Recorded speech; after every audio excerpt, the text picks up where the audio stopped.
Where there is smoke, there is fire. He had an injury on this side. A signal of what's raging on exit 3 of a busy Dallas Highway 75. I was walking by it, and it went boom, just like you see in the movies. Fire consumes. What is left is a smoldering carcass of a motorcycle and a small group of people. Because he went by me like, vroom. Unbelievable. Sharing. No helmet. Wondering. Plus, he was in a racing position, crouched over the motorcycle. I heard him through my earphones. He cut across 2 lanes between 2 cars. What many heard and saw, this woman felt Exit off to go to Central Market. to the back of her car. He did a number on that boy. Of all days, the last day of the year. What a freaking way to say Happy New Year! Yeah! And then there were things witnesses saw that cannot be unseen. A good 30, 40 yards. I mean, he just went tumbling. And he started rolling. And I was like, oh, am I watching this for real? Like, Yeah, I know. The rider of this charred out motorcycle is not here. that don't make no sense. That man told me he'd get him for hitting and run. Oh. Witnesses say jumped inside a car. And then he took off. Dallas police says it's investigating a hit and run, I saw that blood coming from the side of his head. a scene too familiar on Highway And he 75. was acting like somebody did it to him. Exactly. That's how they normally do. People here in very short time have bonded, Bless her heart. She is beautiful. Yes, she's been a good baby. connected in chaos. We forget smoke signals are the oldest forms of communication and connection. All right, girl, you got this. Thank you. You welcome. Where there is smoke. Keep in touch. Yes. Okay. Jobin Panic. Channel 8 News. We heard some shots in the back. They pulled everyone out, and as far as we know, there's been some people hurt. I mean, I'm shaking. I'm shaking.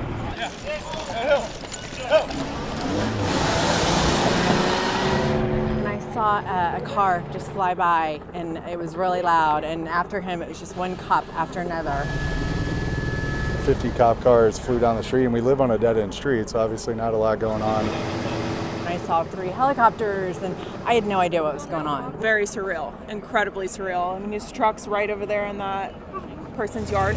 The fence is damaged. A few vehicles are damaged. He took the basketball hoop, and somehow it is bent in the truck. Oh, it's nuts. I mean, I just cannot believe how many police were out here. Oh, they said that he was armed, and they caught him. So he didn't realize it was a dead end. But I didn't realize it was going to end up in front of my house. Good evening and welcome to Hardin Arena on the... If it matters in the game, Clay Grogan has likely tallied it. Free throws, assists, offense, defensive rebounds. For a team manager, the numbers mean a lot. Keeps me engaged into the game. A natural spot for a young man good at math. But math is not his passion. D up, D up, D up. Basketball is. I think it's like a relaxing part. Something just to take my mind off everything. Because everything is much more than most could take. I was there when he was running laps, and all of a sudden couldn't catch his breath and didn't know what was going on. It is a rare gene deficiency that keeps Clay from the court. He's flown to Maryland for treatments every 2 months, and then locally every 3 weeks. Today's the day. The day he proves to his teammates, his school, and even his unsuspecting parents that he won't be limited.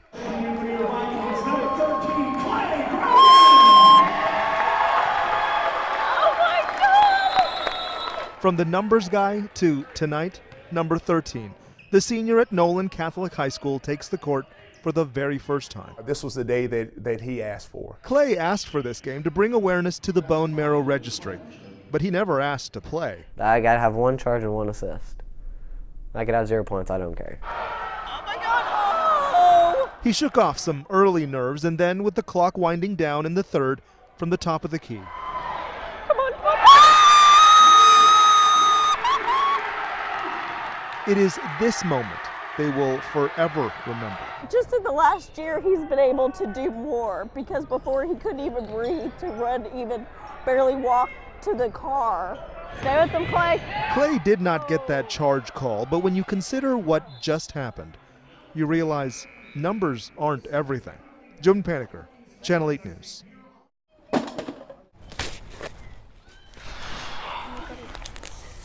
I think it was new. toda sucia. What the Medinas are looking for on the front lawn of their home cannot be replaced. And if they have to pick apart the entire home to find it, they will. I'm not a crybaby, man, but it hurts. It hurts hard. Right in here. The Medina family of 7 just got home from vacation, the last hurrah before school starts next week. Erasmo's wife walked inside first. I noticed her eyes watering, and she said, turn off the truck and come in. Everything they built and bought over 18 years was in ash. Nothing much, just very little. Gotta start over now. Was spared. But what a mother is looking for cannot be started over or redone. She is in search of pictures. Recordar de donde to remind me también de nada y of how podemos volver a comenzar. Of how we started from nothing and de nada. We were blessed to have what we have. The family says the fire, oddly enough, put itself out. They came home to a charred shell. The fire department never showed because it was never called. The main reason why this house is still intact was because there weren't any oxygen going inside from anywhere that will continue the flame going on. That's what they said? This is what they said. Investigators combed through here on Wednesday. The cause is undetermined. Here's where everything started. Erasmo believes it started at the fridge and worked its way to their oldest son Mark's room, who was studying to be a nurse. Pick up what we can, throw away what we can't. They did find those pictures. It is of their 11-month-old who died years ago of meningitis. That still hurts, much like what happened here does. Start over from scratch.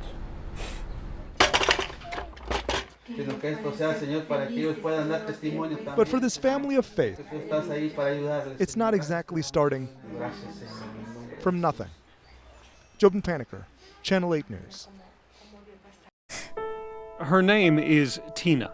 I haven't seen you in a long time. It's because I've done some pretty bad things. And her message in tears are for the children she worries might not remember her name. I had to go away for a little while, but as soon as I get a chance, I'll come back.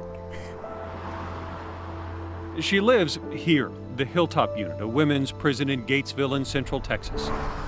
Our program is at 5 prisons in Texas, 5 women's prisons. Just up the road from a corner convenience store, where a group of ladies on a Saturday morning talk through their plan over lunch. At the end, they record. You need the titles of the book. It's so important. The plan to give Tina and other women like her a chance to be moms again. Thank you, everybody, for doing what you're doing, and we're helping lots of kids today.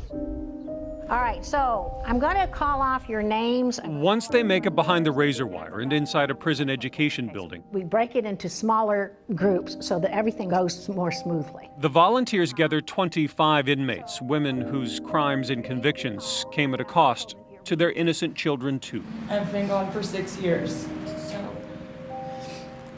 they're growing up without. I don't know which one. They're offered a library of children's books. You can start with a personal message. Make this a message to your child. It records you. There's the little mic right there. The voice of a mom and inmate recorded to a flash drive. Very well. Okay. Their voices then burned to CDs and mailed with the books to their children wherever they might be. But why should you care about these inmates? Love can be loud. Women like Fort Worth's Lucy Beasley. Drugs. Drugs? Selling drugs, yes. Who admits her bad choices left a 5-year-old boy behind. Isaiah probably don't remember who I am. Or Maisha Garcia. Manslaughter. I felt as if my mother was hugging me. Here on a 10-year sentence for a fatal domestic violence fight with a boyfriend she claims was self-defense. We've come a long way, and I love you. I wasn't expecting to cry. Well, that's a nice story. And then they get to hear their mother. So it's a pretty special thing. For Judith Dolnig, this is the 15th year of the Storybook Project, keeping moms who will get out of prison someday connected with their children. Anywhere. Bridging the years with books and recorders and CDs until reformed and repentant they can resume being a mom in person. Me being here has not changed my mind about who I am in their life, which is their mom. She knows she's just doing something good for her child. But then when they go home, maybe that bond has been strengthened. Just know that I'm doing all that I can to keep connected with you guys and And I love y'all and I miss y'all very much. And in Commerce, Texas, an hour northeast of Dallas, last Wednesday, Judith Dolnick delivered Maisha's voice in person. Hi. My name is Judith. And to an 8-year-old and a 9-year-old living with their grandmother. Thank you. You're welcome. There's something inside for both of you.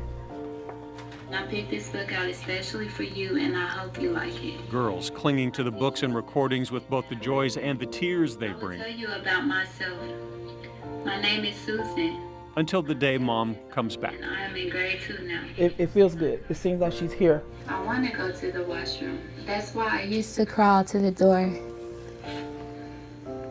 I want to say that I miss her and I love her, and I wish she was here right now. When the teacher turned her head and looked at the other side of the room. And I would never want them to lose contact with their mom. Yes, ma'am. But for inmates like Tina Dominguez from Waco, this is more complicated. You ready to go? She's in prison for injury to one of her children. My stomach was queasy and I couldn't eat my cereal. A paternal grandmother has legal custody now. It's my hope that when they hear it, they see me. They see the mom before I got hooked on drugs, the mom before I got arrested. See how shiny they are? I just want them to know that I love them. They're amazing. They're everything that I ever wanted, and I'm sorry. I'm sorry that I was thoughtless, and I was careless, and I was selfish. And I guess it's just my way of letting them know that I'm still here. Dear reading buddy. And so, my teachers, they read, tall like a tree, hoping their children get a chance to listen and have a mom to look forward to. I'll love you forever. I like So everybody wins. The prison, good behavior, the mother, and especially the child. Sometimes when you do bad things, you have to suffer the consequences. And right now, that's what's happening. When the sun peaks up, Consequences learned, consequences shared. turn the page. Until the day a mom and a child serving this sentence, too, can try starting over again. But the bear snores on. Turn the page.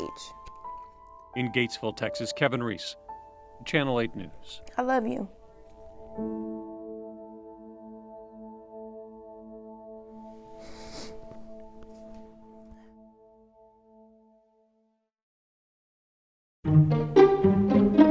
Every time somebody asks us, like, how'd you guys meet? Okay, well, we'll tell you. Do you remember where you went? On your first date? It's great to have a good story, honestly. It is. Stephen and Christina Fryer make it a point not to forget. I was trying to make friends. And then the year was 2008. So I was a sports reporter in Sherman. And so I was like, I don't have any friends. Let me make friends. So I added like 200 friends on MySpace. I thought it was like... Oh, boy. This newly graduated college athlete in Plano made the cut. He didn't know Christina, but messaged her anyway. You know, your page looks pretty cool, something like that. I can't remember. Something cute and lame. And when it came time to meet in real life, they wanted to keep it casual. You want to meet on Chili's? Yeah, Chili's? And she's like, sure. Okay, sure. Sounds good to me. Everybody likes Chili's, you know. I know. Hi, welcome to Chili's. You can follow me. Their love story started right here. It was wonderful. Yeah, no, it was. It lasted for like 4 hours. Yeah, we we just talked stayed for and 4 hours. talked like the whole time. A year later, they were still talking, and Stephen had an idea. I'm like, you know, it would be cool if we just went back to the same place and, you know, wore the same stuff. On the anniversary of their first date, Stephen and Christina Hi, welcome to Chili's. went to the same Chili's. Oh, this is hilarious. Oh, gosh. In the same outfits and in the same booth, took this picture. And they started a tradition. Year 2, they were engaged. Oh yeah, we're all We tan. were all, yeah, she was tan. I was tan. We He's were all trying- extra chiseled, Yeah, like yeah. normally in shape, but you could tell we were trying to get married Yeah, and we're all trying- like looking yeah, all we're like cute in- and in stuff. married. Year 3, baby's on the way, but that's the only thing that's different. I get, what is it called? You get the Southwestern egg rolls. and I get the chicken crispers. And we have to get the same thing every time. Then came Jaden. Oh, now I have a baby. And Steele. Oh, I had a little break. Oh, and I'm pregnant again. Loop-dee-doo. And Solomon. To keep scrolling through, it just cracks me up. This was year 10. Oh, you're so sleepy. 4-month-old Jordan will be in next year's photo. Just looking back now, we're like, oh wow, I mean, we went there by ourselves, just two, wandering souls, and then now we have 6 of us. A decade of the Fryer family. Are you doing the work? That, believe it or not, built that first date into the foundation of their relationship. We do the, play around, like we try to redo the same conversation and all that stuff. But we look at like, hey, what is it we feel like God wants us to do? And then our marriage, like, how are we doing? Like, how'd the last year go and stuff. And so it's kind of like a nice little reflection time too, in between the kids screaming for more food and all that. Have a good night. Who knew Chili's would serve as their touchstone? So they'll keep those black and blue shirts, chicken crispers, and their table on the west side of the restaurant. Like, I just imagine, like, our family continuing to grow. Not any more kids, but, like, as they get older and taller and stuff. To keep capturing a family portrait that's uniquely theirs. Wow, how cool it'd be on, like, on the 25 year when, like, my daughter's husband comes and all that kind of stuff, and big old family, and, like, it'll just be cool. In McKinney, Marisa Vedra. Channel 8 News.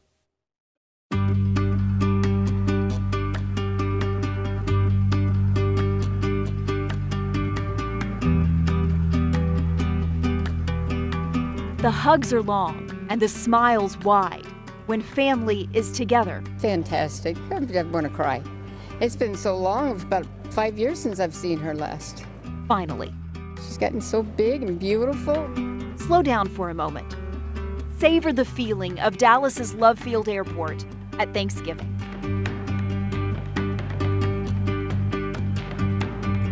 The "is she here yet" anticipation that brings a dad to his tippy toes.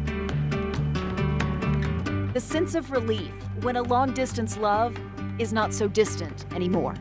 Well, I go to school at UGA in Athens in Georgia, and she goes to school in Denver. I go to Colorado School Mines. So we both are from Texas, though, so we come home, get to see each other here for Thanksgiving. And we've been dating since high school. The joy of generations reconnecting. We've got 16 grandchildren. Yeah. When you're young and raising your own children, it's a whole different thing. Hurry up, do this, do that, blah, blah, blah. But then you smell the roses with your grandchildren. That's what it's about, right? It's just thanks Family. that we can all be together. Yeah. There's nothing better than that. The peace of a family reuniting. We haven't seen her since September, so she's coming back from college, so we're so excited to have her here with us. Yeah, I'm a freshman, so I've never been away from home this long. She's like my best friend, so it's nice. It's like seeing an old friend, but it's really nice. Or at least right now, all feels right. Perhaps the more we slow down, the longer that feeling will linger. It's going to be a good week.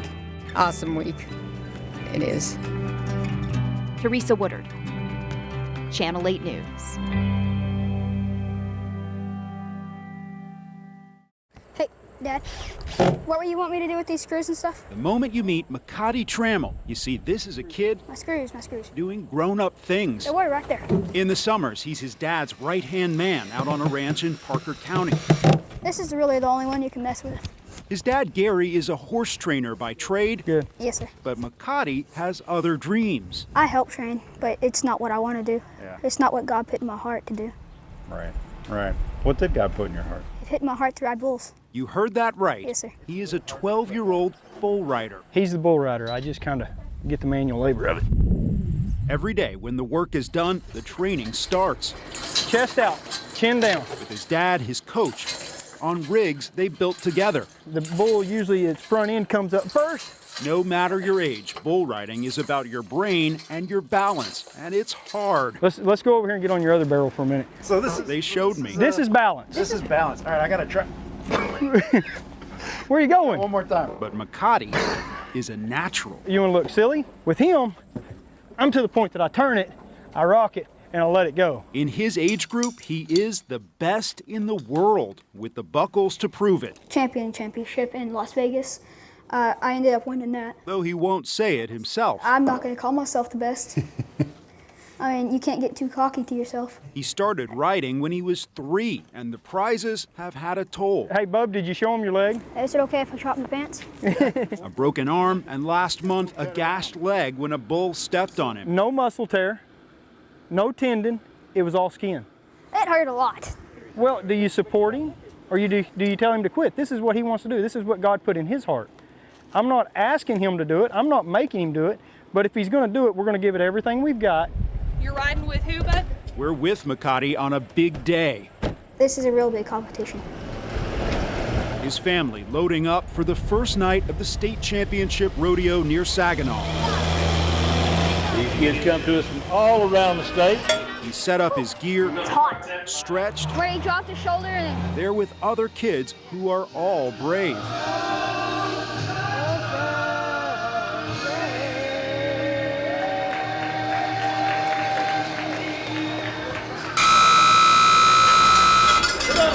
They start on mutton and move up to bulls. Small bulls, but still strong. I pray that God gives me protection and he helps me ride this bull and he lets me do the best of my ability.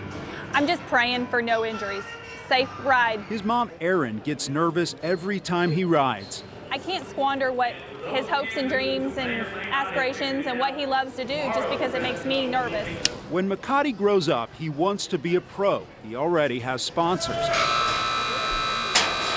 But tonight, this is about 8 seconds. Good luck. All that practice, all that pressure.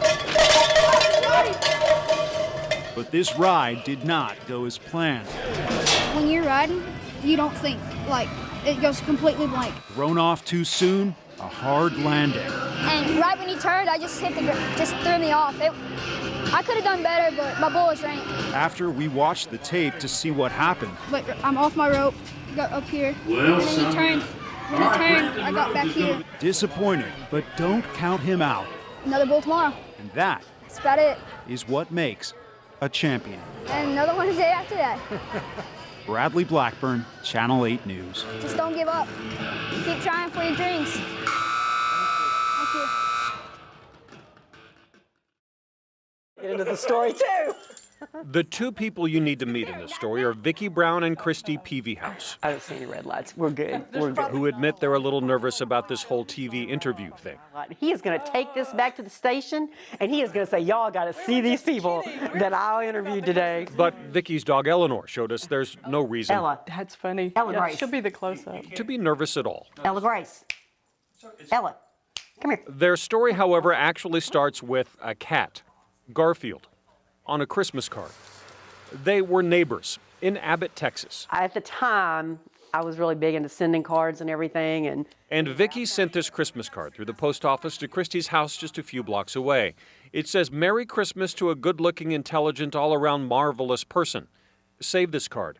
You can send it to me And next Christmas." she did exactly what the Christmas card told her to do. So Garfield's annual journey through the U.S. postal system began. The women who realized they could have just walked the card to each other's house signed it each year and sent it back and forth each Christmas through the mail instead. We've always signed it our first name and the last initial. I don't know why. It's not like we don't know who the card is from. But oh, no. Did you know any other Vicky? Well, you knew Vicky. You knew. I did know several Vickies. Another Vicky, exactly. And Garfield's annual trip continued when Vicki moved away from Abbott, all the way to Hillsboro, 8 miles away.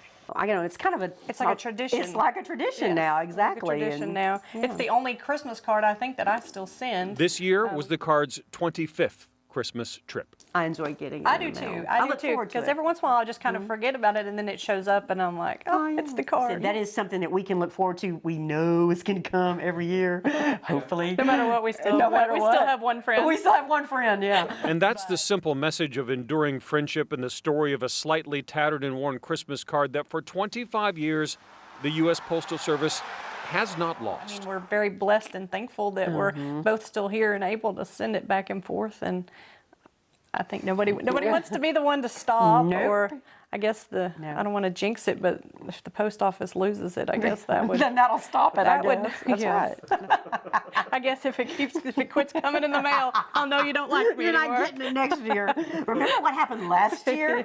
This year, the card successfully made it to Vicki's house in Hillsboro, where she will keep it locked away until next December, sign it, and send it back to Christy in Abbott again. The cards, kind of kept us tied together. Right. All these years. Exactly. But it's just a special kind of thing. A special kind of thing for two good-looking, intelligent, and all-around marvelous people. Where are we going to start signing it, though? Keeping Christmas traditions and a quarter-century friendship alive. We are going to run out of room eventually. Maybe should have signed a little smaller. In Hillsboro, Texas, Kevin Reese, Channel 8 News.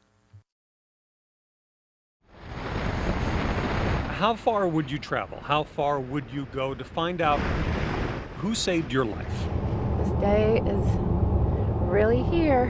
For Andy K. Joyner, it's a 2-hour drive across East Texas. We're getting really close. Closer to answering the questions haunting her for 2 long years. Because this was Andy K., her heart and her liver both failing. Transplants from a single donor would save her, give her back her normal life on stage, singing about the angel, whose story she didn't yet know. Tubes and lines coming out of my body, and I'm laying there curious about who this is inside of me that's keeping me alive. That's why 2 years after the transplants, Andy K. was back on the road. She found out her angel was Stephen Dominy, a 40-year-old who died in a car crash on an East Texas highway just like this one. A man whose children, a son named Tyson and daughters Reagan and Ramsey, also wanted to know who their angel had saved. I'm ready to meet them. Been ready for a long time. For that meeting, oh my gosh, they chose a restaurant in Nacogdoches. This is happening. Where the hugs were awkward at first. Hi. Hey. The teen girls and Andy K. hesitant and shy. I'm shaking. Yeah. And it's not because it's cold outside. But then this happened. This is for the both of you. The gift of a stethoscope to hear their daddy's heart, the gift of a framed photo, and the donor's own Bible. Thank you. Which led to an afternoon of stories and tears, even laughter. I felt alive. That's all I could have asked for at that moment. I think she's just been a missing piece of our life for 2 years. And then Reagan asked for a favor. We have my senior night. For one more missing piece only her dad could fill. Which is why after 100 miles more, Andy K. was in Kirbyville, Texas, with 2 more important people to meet. Stacy Dominy, the donor's only sister, and Sharon Dominy, the mom who lost her only son. He's no sissy.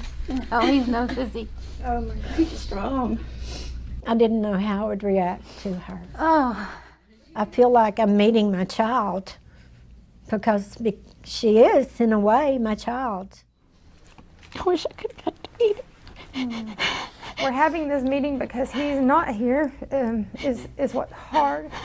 But the happiness that you get and the joy that you get from knowing that this precious woman, was on her deathbed literally and is now walking and talking and healthy and happy and able to be here. Should I call you Mrs. Dominy? No, you can call me Sharon or Mimi or whatever you feel like you want to call me. Hopefully it's nice. I'll just call you Mom. Oh, there you go. But the favor Andy K. drove halfway across Texas to keep was on the football field. Senior night at Kirbyville High School. Reagan, the valedictorian, didn't have her dad to walk her across the field before the game. Tonight she has a very special escort. But she had his Her heart. dad's heart and liver. Wearing her dad's Letterman's Andy jacket, K. Joyner. she had Andy K. Ladies and gentlemen, her dad's heart is with her tonight. Their father, he walks with me every day. He wakes me up in the morning, and he's the reason that I'm still here. He's the reason for everything for me. Okay, you ready? Yeah, you're going to turn to me? All right. I would do anything for them. I'm here for them always. A lifetime. I told you. She's not getting away from us. It makes me very happy. Yep, forever. Forever. I love you, girls. Saying thank you for the angel they now share. Because of him that I'm able to do this.